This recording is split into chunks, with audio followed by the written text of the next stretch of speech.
No one moved. Ayo's words did not echo. They sat in the room, heavy, unforgiving, like a verdict that could not be appealed. The real question isn't who my father was.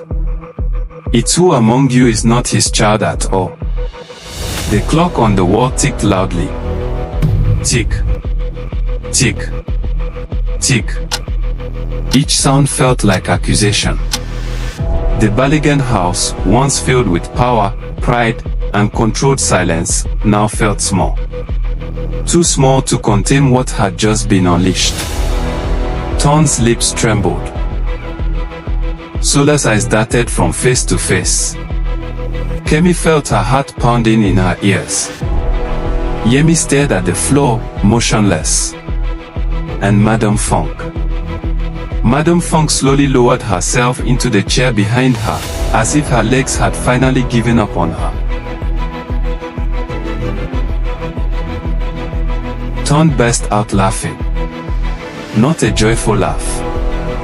A cracked, unstable sound that startled everyone. "This is madness," he said, shaking his head. "Absolute madness." He pointed at Ayo. "You think you're clever? You think because Daddy favored you, you can come here and poison us?" Ayo didn't flinch. "I didn't poison anything," he said calmly. "I uncovered it." Tola stepped forward, her voice sharp and trembling. "So you expect us to believe that Daddy raised you, loved you, knowing you weren't his?" "Yes," Ayo replied. The simplicity of his answer unsettled them more than anger ever could. Kemi shook her head violently. "No. Daddy wouldn't do that. He wouldn't." Yemi finally spoke, his voice quiet but piercing. "If Ayo is lying," he said slowly, "then why would Baba give him everything?" The question landed heavily. No one answered. Madame Funk whispered, "Enough." Her voice was thin, fragile, nothing like the woman who once ruled this house. "This house has had enough lies today." Ayo turned to her. "Then tell them the truth, Mommy." Her eyes filled instantly.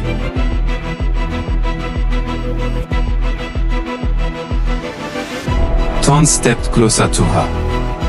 "What truth?" he demanded. Madame Funk looked around the room. At the children she had raised.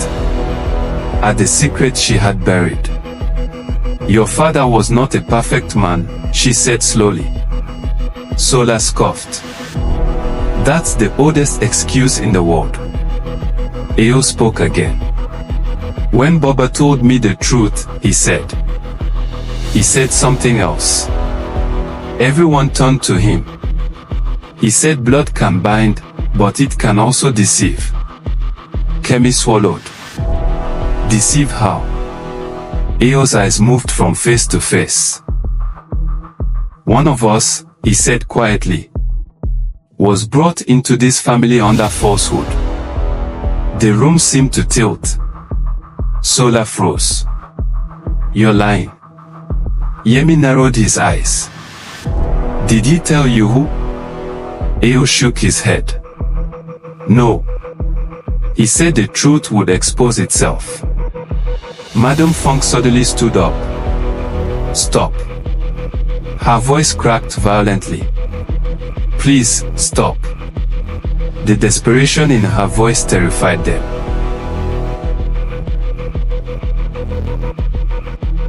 Ton turned sharply. "Mommy, what is he talking about?" She couldn't answer. Tola's voice shook. "Why won't you answer?" Madame Funk opened her mouth, then closed it again.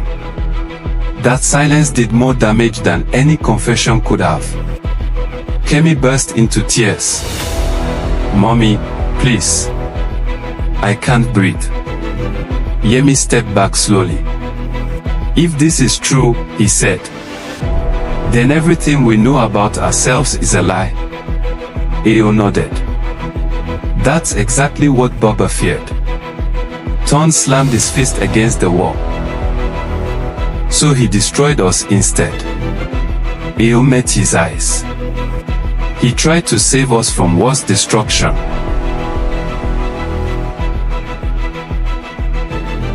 Ao's voice softened. When Baba fell sick, he said. He called me alone. The room faded around him. He asked me if I hated him. Kemi whispered. What did you say? I said yes, Ao replied. Because love without truth is cruelty. Madam Funk closed her eyes. Ao continued. He told me, I chose you. Silence. He said blood didn't bring me here. Choice did. Sola whispered. Then what about us? Ao swallowed. That's when he said not all of you are his mistakes. The words settled slowly, painfully. The accusations began quietly, then grew. Ton turned on Yemi. You always knew things before anyone else. Yemi stared back coldly.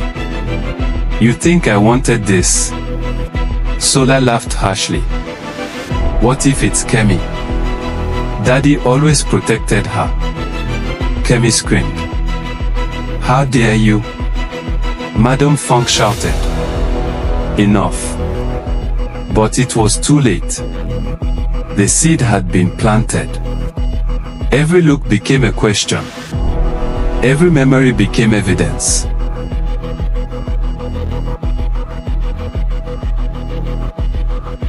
Kemi, alone. Kemi sat on her bed, staring at her reflection. Daddy loved me, she whispered. But doubt crept in. Turned, drinking. Ton poured another drink. If I'm not his son, then what am I? Sola, silent rage. Sola stared at childhood photos. Why was I always overlooked? Yemi, the envelope. Yemi locked his door. His hands shook. He pulled out a sealed envelope. Marked, do not open.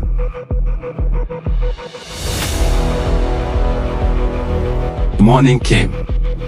The lawyer arrived unannounced. There is more, he said. Ao nodded. I knew. The lawyer opened a thick file. Chief Adekunle ordered this to be read only if blood was questioned. Madam Funk trembled. The lawyer read. Truth delayed is truth multiplied. He looked up. There is a test. Kemi screamed. No. The lawyer continued. A DNA test will be conducted. Sola collapsed into a chair. Ton laughed hysterically. Yemi went pale.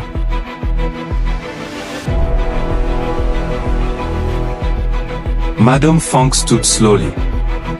Her voice broke. I was not his first betrayal. Everyone froze. He loved another woman even while married. Sola whispered. Mama Tola. Madam Funk shook her head. No. Ao's eyes widened. Then who? Madam Funk whispered the name. And the room shattered. Ao stood. Tomorrow, he said. We end the lies. Yemi's hands shook.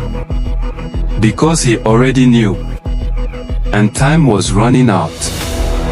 Some families are destroyed by lies. Others are destroyed by the truth.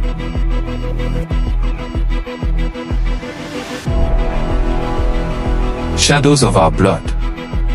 Episode 2, The Bloodline Lie. Episode 3, What Mama Tola Took to the Grave, coming next. Subscribe and follow so you don't miss what happens next.